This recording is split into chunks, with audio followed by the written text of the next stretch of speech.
The one thing that I always thought was really funny that Mark Twain used to say, a mine is nothing but a hole in the ground owned by a liar.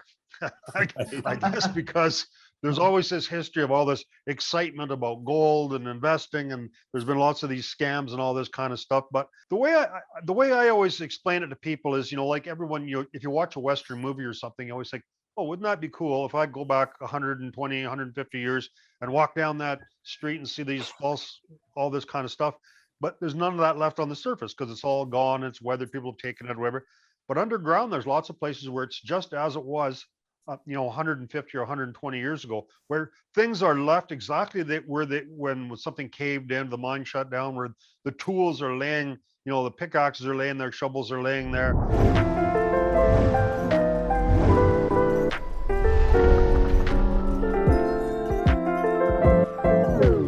So, Frank, when did you first start going down in these mines?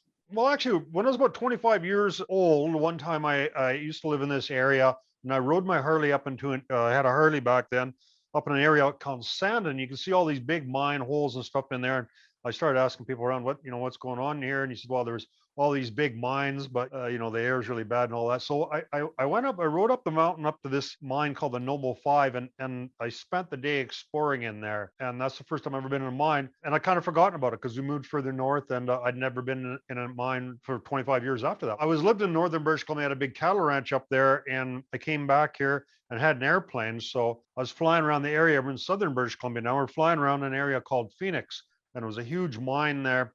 When you fly over it from the air, it looks almost like a beehive because there are all these holes from this massive open pit and all these small holes. And I thought, oh, wow, that's a mine. I remembered when I seen that mine when I was in my 20s, and I thought, well, I got to go down there and hike out there and check out because I thought it was pretty cool back then. And then so we hiked up there and, just started making some Facebook stuff because I had some stuff I was posting on Facebook for my plane and whatnot. And people were really excited about it. It was a huge copper mine that shut down around 1920. Mm-hmm. It had a town of about 1,500 people there, and people are really interested. You talk to tourist people and all that, and say, oh, it's all shut down. There's nothing to see. It's all collapsed. But there's actually 10 miles of tunnels left in there, and there's trains still underground. There's big chunks where it's all frozen, and the ore chutes, and just all kinds of cool stuff from back then. And decided to make a YouTube channel, and I've been producing a show every week for the last 6 years or so. We moved from there to other mines in the area, and then all over Mexico, in America, and in the north also. So it's kind of. I mean, you got the motorcycle, then the airplane, then going down. So you're up in the air, and then you're down. And Jesse and I, we can tell you later, we did go take a trip a mile down to visit a mine a couple of years ago. That was really an unbelievable experience. But that was an active mine, so it's a little different. When you go down these mines, do you ever get worried? Not really. Like, we've got the best probably equipment that money can buy. So, well, first of all, not many people go down a lot of these places. There were ladders that the miners access now, but they're all rotted and everything, and they're not safe. So we've got rope climbing stuff with shafts and stuff. So we've got probably the best rope climbing SRT stuff you can buy in the world. We kind of take all the precautions. And the other important thing is just not to touch anything, because, some of these mines are quite unstable, but if there's a loose rock, hanging up there that's almost ready to fall, unless you do something to change that, it's not likely it's going to fall just because you're walking under it. But if you touch something as you go by, then that could cause it to fall. So, but now when you're rappelling down there, does Max go with you or no? Well, Max is my dog, and he used to go with me, but the problem is he didn't really like going into mines to begin with, but there's a lot of rats in there, and he got really excited about it. And then he'd tend to go too far ahead of me where he couldn't see. And he ended up kind of had a couple of things where he fell down little places, and I didn't want to bring him in with me. But he just loved going to mines. He just kind of staked me out. I couldn't get in my truck without him wanting to come because he really liked them. Right. So what happened the one day I was going up just to check out some trams on the outside, and I brought him with me. And there was a first-size hole, and it ended up being a tunnel where I could see through the other side. And I didn't know there was a tunnel going both ways, and then there was an ore chute going straight down. There were some rotten boards, and he ran in there. He stepped on one of these rotten boards he couldn't see, and he fell 600 feet down the shaft. Oh, man. Was he okay? Oh. No, he's dead. Yeah.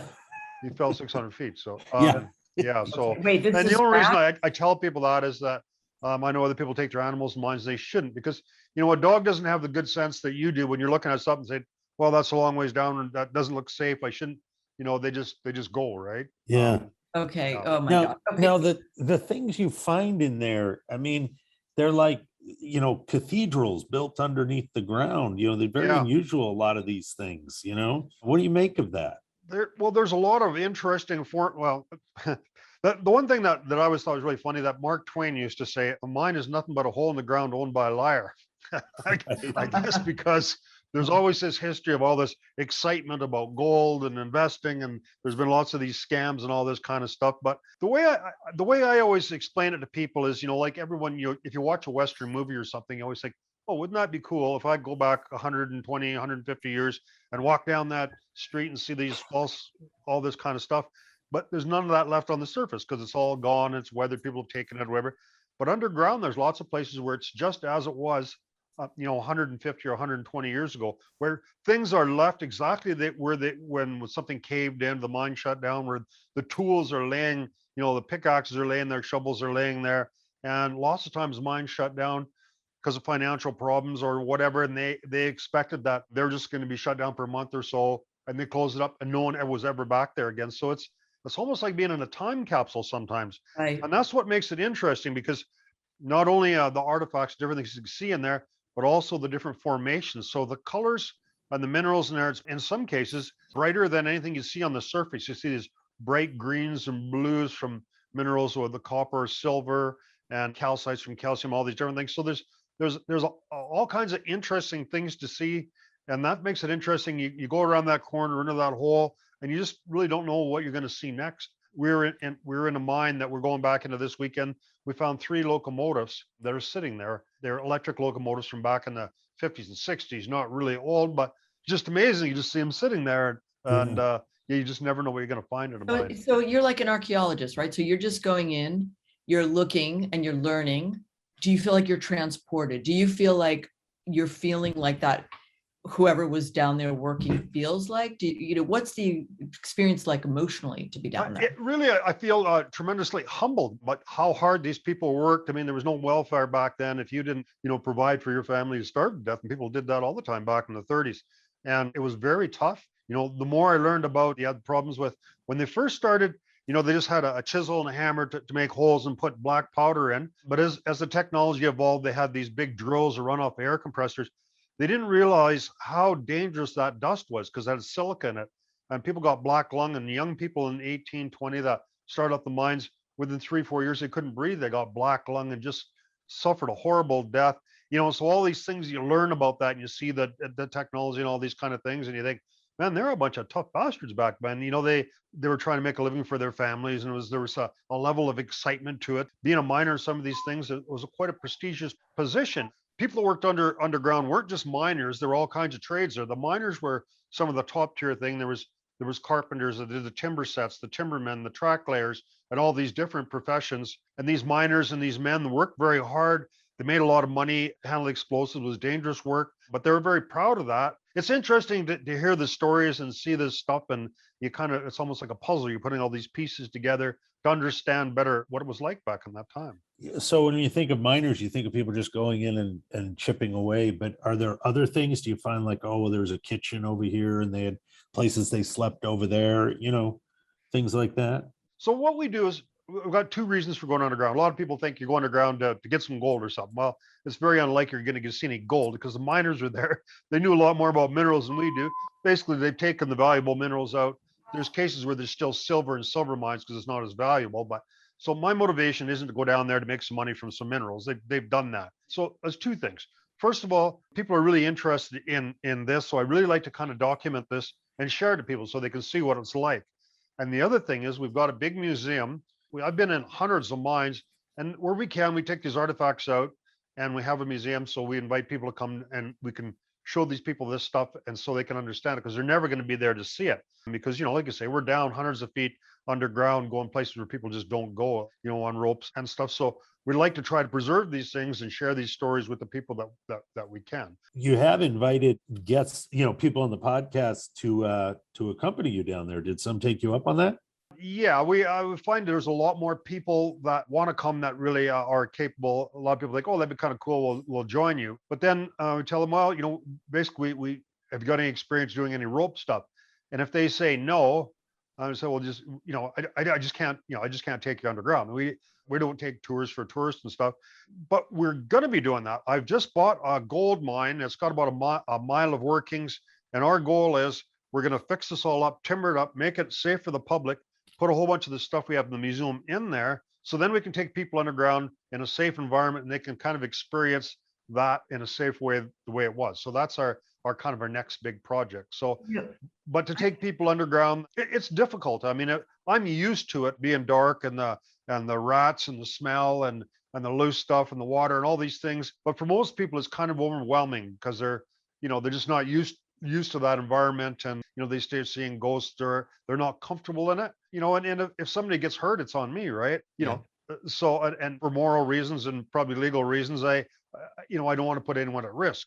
You say they see ghosts when they're under there? Well, people, yeah, They I do. haven't taken anyone underground and seen ghosts, but yeah, So you always you- hear people talking about ghosts and all that kind of thing. But it's Well, if like I you was a- being if I was a a kid or ghost, something, locked in your closet or something. You start hearing things and seeing things Yeah. or whatever. If you're You know, not if I was comfortable a in that ghost, environment. if I was a ghost, I don't think that's the place I would haunt. Well, you wouldn't get that's- many people. I've argued with people. He says, "Well, why do you think there would be ghosts in the mine?" He says, "Well, people might have died in the mine." He says, That I- wouldn't a hospital or an old folks home be up more haunted? Think of all the Yeah. people that died there. Yeah. But it's two things that I'm hearing though. One is the kind of understanding of the way people worked and what that work was like, which is incredible. And we should know because it's history and it's how we built many of our societies for good and for bad.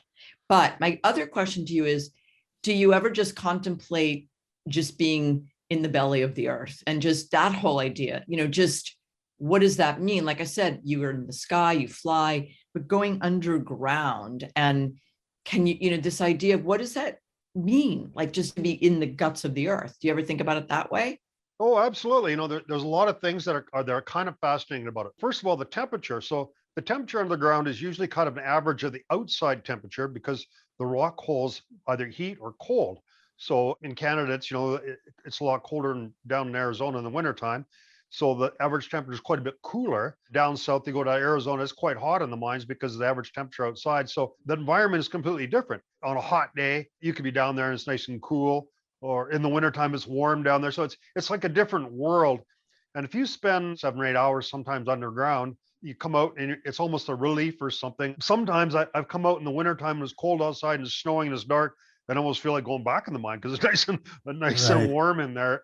It's a different world. It really is. Is that about the average time you spend when you go is 7 or 8 hours? Probably in some of these larger mines, we don't really bother with the small ones too much. There's nothing really interesting to see them. We really can't film, but there's nothing much to see. It's just a hole. But do you say, okay, we set our watch for 7 or 8 hours, let's get out of here? No, I don't even have a watch. So no, you just kind of go down there till you get tired. I wouldn't say the average is 7 or 8. That would be on the longer. Right. Maybe 8 or 9 is the longest I've ever spent underground.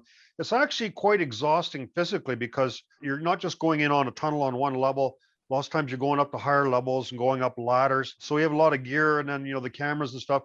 You're having to pack them in a backpack, go up tight places. So you're wriggling through tight places and going up. So physically, it's kind of exhausting, but also mentally, it plays a toll on you mentally because you're kind of having to think about where you've been and your navigation and all that kind of stuff, and you think of all the hazards, and there's a lot of things to think about too. That's an interesting question because I see you down there, and sometimes you go, well, this tunnel's a dead end, and then you go back and there's another tunnel. How do you how do you know where you came from? Yeah.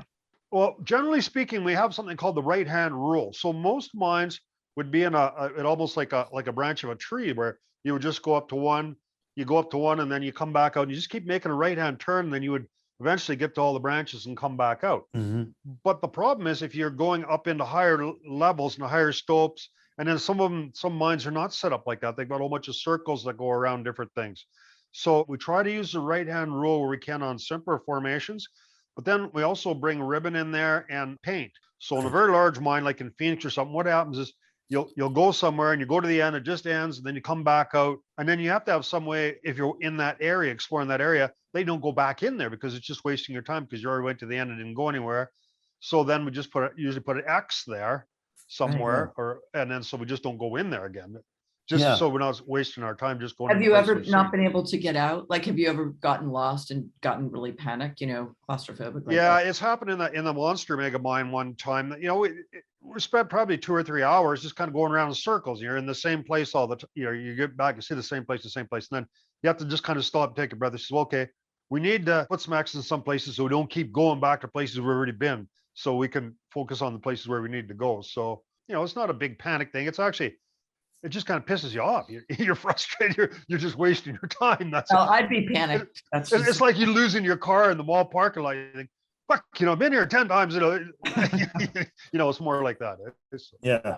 I don't know if it's really like losing your car in the parking lot. Well, it just, yeah. How long? No. It's not like I'm thinking I'm going to die down here and never going to find. Yeah. That never crossed my mind. Oh, But one of the most important things, there was a story last year about some in the States somewhere that were stealing copper out of an abandoned mine, and they ended up down there, and they spent like 3 days down there. Right. And but the problem is they didn't have enough lights. If you run out of light, you can't do nothing. You can't see nothing. So very important. We have 4 or 5 light seats, plus we're never going to run out of lights, but that's a big deal, right? How many people do you go down with? Well, generally it's just me and my girlfriend Sharon. I used to go by myself more because I really couldn't find anyone to go with me, but my girlfriend's pretty keen, and in the last year she's been going down all the mines that I'm with.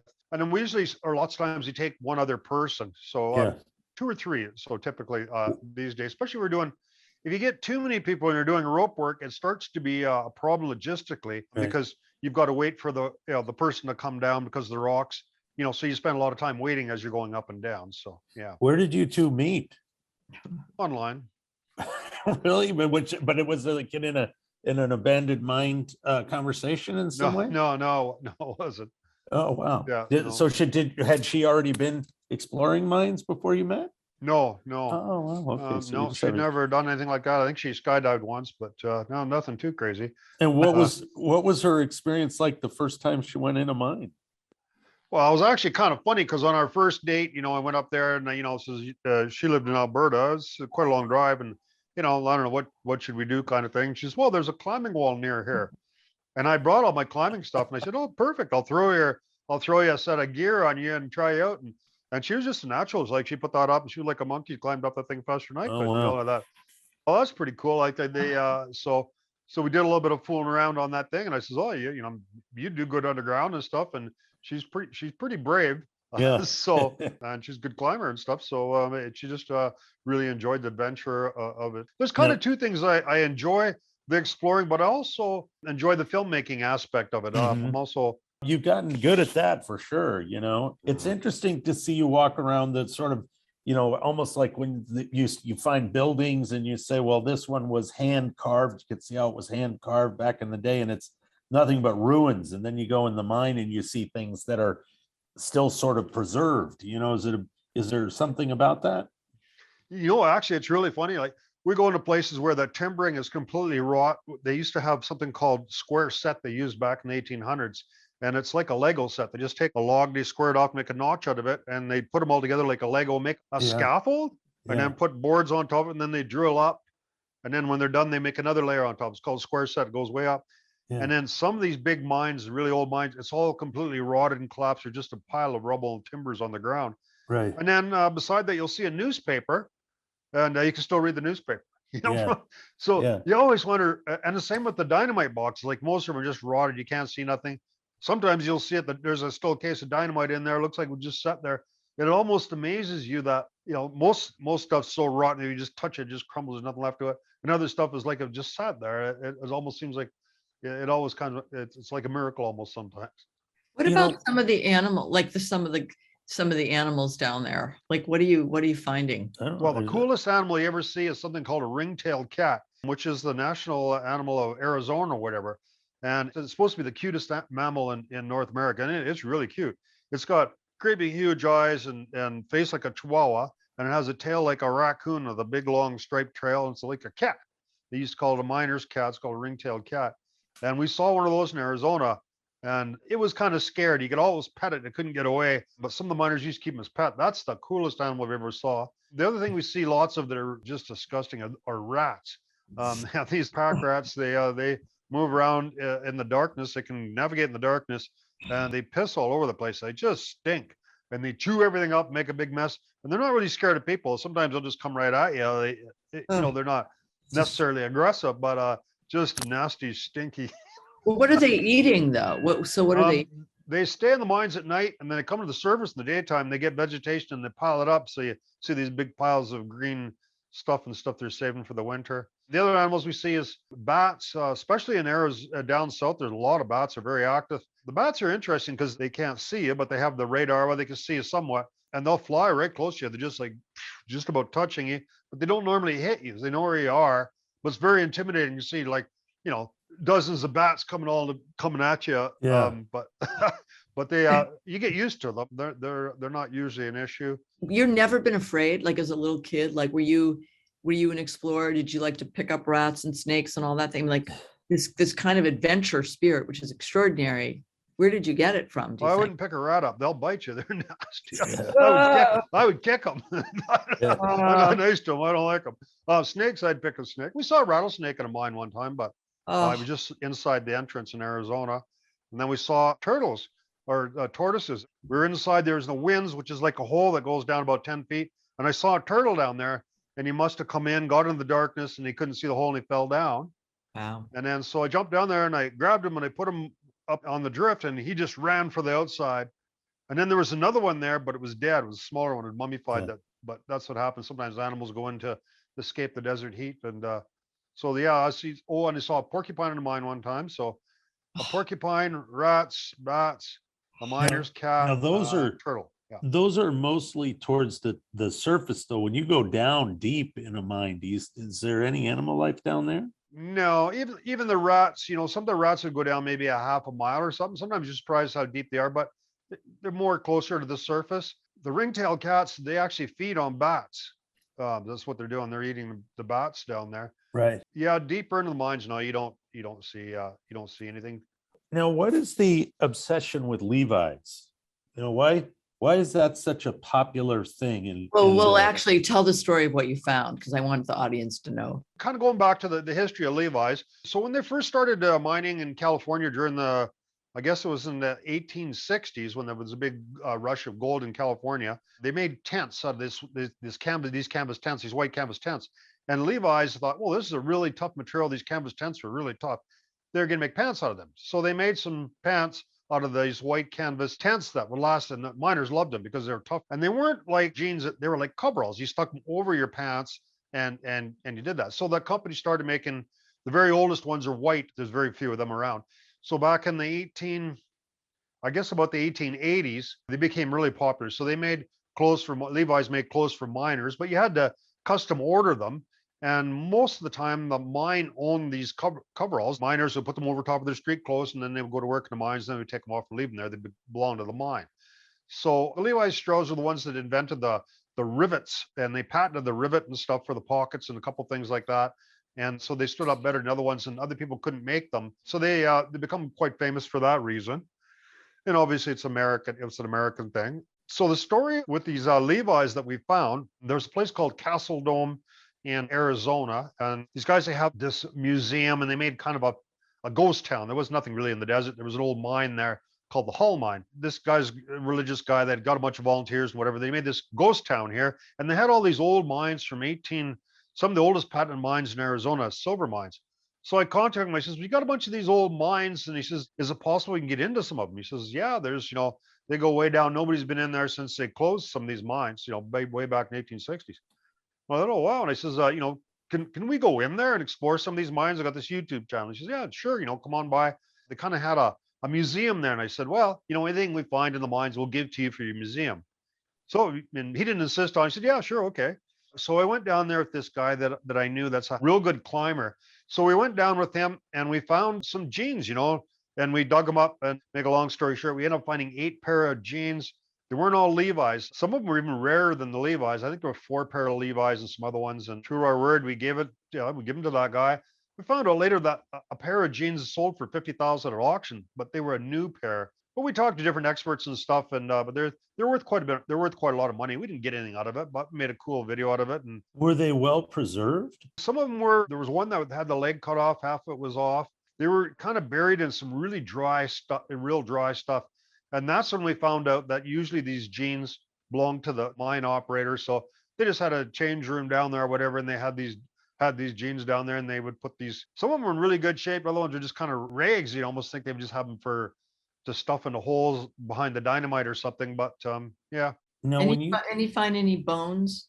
I know I hate to be, but I'm thinking of the Levi with the leg cut off. I'm like, what happened to the leg? I mean, in other words, people died in those mines, didn't they? Yeah. So when we were in Mexico around that time, the cartel, they were throwing bodies into mines, and near the borders is really bad because you got a lot of drug cartels in there, and they found people that had their hands tied, and they just threw them into the mine. So what ended up happening? What happens then is because if they threw them a couple hundred feet down a shaft, there's a lot of vultures in Mexico. So then the vultures start circling people, and then they go there and they know something's down there. So they found these bodies. So this particular shaft we went down was 500 feet, 50 feet down. So we went down. We thought, well, we would see what was down there. And this was this guy's dream to go down there. And we lowered him down. He had a 600-foot rope, and there was a whole bunch of bodies down there. But they were like dogs and goats and like animals and stuff like that. But I think what happened is it's a roadkill or something dies, and they just people around there just throw them down there so they don't have to bury them. That's all. There's no reason that a dog would jump into a shaft that was 500 feet down. And then, and people always think about bones of miners and stuff like that. But, if you look back in the history, people are very respectful of human death and bodies. If there's a miner that dies in a mine, much like today, they would spend almost any expense to get the remains to their family and give them a Christian burial. It was important at the time. So, it'd be the only reason that you might find maybe some human remains in a mine would be, I know there's some people that committed suicide or something, and it would be unlikely that you would find human remains in a mine. What about like when you think about people going like underwater? I'm thinking of like when you're talking like, scuba diving deep, and then when you come up, you get the bends, right? Is there a place where you go down so far that the air is not as good? You start to feel like, where's the air coming from? The pressure is exact same underground as it is above ground. There's no difference because it's just air. So there's no difference in pressure. Air moves around quite a bit. It's quite fluid. So typically in a mine, there would be several different entrances and air shaft and stuff like that. But if you imagine a mountain on the side of a mountain, the sun hits the top of the mountain and warms the rock up there. So this air is hotter. So it's rising. So if there's an entrance lower down, the cold air is screaming in through there and it's coming out there. It's kind of a natural ventilation. So in most cases, the air moves down through the mines because the pressure is different, and the air is hotter in one area there. So it's naturally flowing through there. The one thing I should talk about is coal mines. We never go into coal mines. They're very dangerous. Hard rock mines, the air is normally fairly stable, even though sometimes there's low oxygen because the circulation is not good, because it's a long dead end. So we have air monitors to monitor the oxygen levels. And sometimes from rotting wood, there can be issues with oxygen. But coal is much worse. And coal is an organic substance that's basically rotting plants. So you got methane gas, you have poisonous gas, flammable gases, all kinds of nasty stuff. Most of the people who died underground in mining has always been in coal mines, explosions, bad gas, all kinds of stuff. So we never go into coal mines. And we have to keep telling people that, just because you see me going to some mine here, don't watch something on YouTube that you live in Virginia and there's a coal mine there and you think, well, wouldn't that be fun to explore that mine? So there's a big difference. What's the oldest mine that you've been in? Well, we were down in Zacatecas, Mexico, which is interesting. It's at the top of a mountain. There was actually a frost on my windshield the one morning we were up there. I think it's around 7,000 or 8,000 feet, and it was a very top of a mountain. The Spanish went in there and enslaved the Mexicans 500 years ago, made them work in the silver mines, and all that silver went to Spain. So those are some of the oldest mines, but they're not really that spectacular because they're hand dug. I don't think they used they might have used a little bit of black powder, not much, but mostly all hand dug. So they're not likely to be so extensive. But so about 500 years ago would be the oldest ones, yeah. So they can't go that deep, you're saying, because they can't explode out the rock? Yeah, well, it's a lot more difficult to go deeper. But, back in those days, for mining silver, they had a lot richer ore and stuff. So they take all the low hanging fruit off first. So, the most of these veins and all that kind of stuff come right to the surface. So, it's like when they first started mining in California, it was just laying in the creeks, you just had to pick it up. And then, then you just had to go deeper and deeper as it got harder. Do you have any sense of who were the very first people on Earth to like mine? You know, have you studied the real deep? Well, in North America, it's definitely the natives because they mined a place close to here up at Headley. They mined for arrowheads. There's a really hard rock called, it's like an obsidian. So they mined material for arrowheads and they traded to First Nations in different parts of North America. So in North America, definitely the natives mined before the white men were even here. So Me and Priscilla went down in a mine in South Dakota. It was a mile down, where they were doing some physics experiments. It was quite an experience. I mean, obviously, they're using it, right? So there was very little danger. You know, you just put on a hard hat and took an elevator down. It was scary though. I'm just saying for the record, for me, as you can Yeah. talk my questions. Well, it was terrifying. For me. it was strange because you'd be walking and then, you know, you walk for a long time and there'd be a miner who felt like he was from the 1800s, you know, leaning against an ore thing. And then you'd walk further to the physics experiment and you'd have to put on a white thing, you know, and you couldn't bring any dust in, you know. It was kind of an amazing experience for one time, at least for me and Priscilla.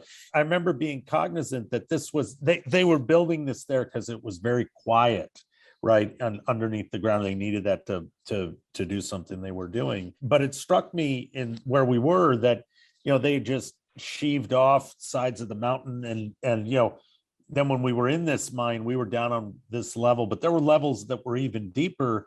And I was thinking like, you know, this is never going to be filled in. Should we be doing that? Is that the right thing to be doing? You know, there's no reason to fill them in really. You know, I don't know. I guess in America, there's kind of a big business of reclaiming these mines and stuff where, I don't know, it's kind of a scam, I think. I think they're wasting a lot of money doing that. Yeah. You know, in BC, I don't know if anyone's ever been hurt or killed exploring abandoned mines. You know, there are obviously some hazards there, you know, close to built up areas in towns or something. You can't have a big open pit or something where, you know, a kid could ride a dirt bike or something off into a Right. hole. There are some exceptions, but I know a lot of places they started filling in some of these adits because they didn't want people to explore them. But then they found out, you know, there's a lot of bats and a lot of wildlife that are using this stuff, and they weren't allowed to after that. Yeah. You know, because you're destroying the habitat of the bats and different animals that are using that habitat. So there's got to be a kind of a balance, I think, between, you know, public safety and preserving some of this history. And it's, you know, it's valid history.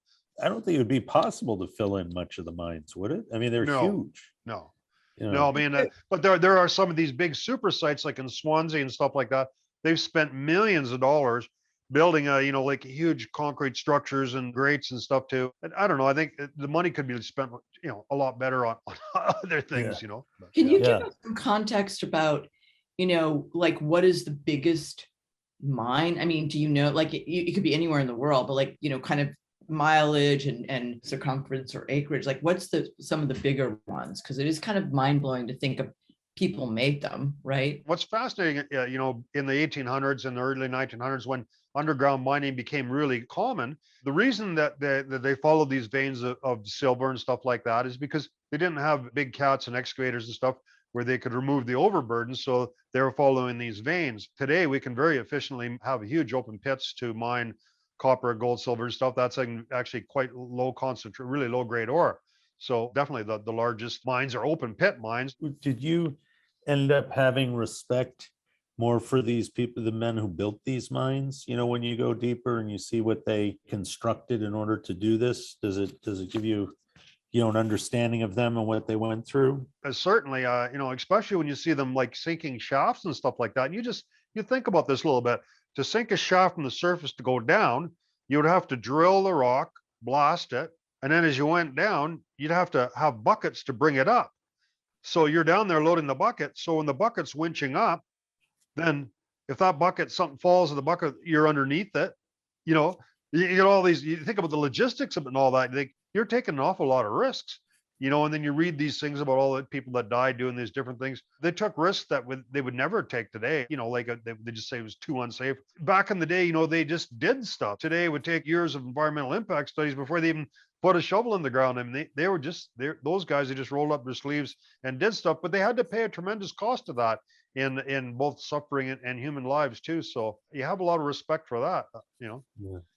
Yeah. Well, you know, thank you so much. You know, I'm an avid follower of the channel, so I really appreciate you coming on and spending some time with us today. Yeah, and Frank, will you let people know, tell the audience here where to go for your YouTube channel and to find out more and to We'll also watch? put it in the.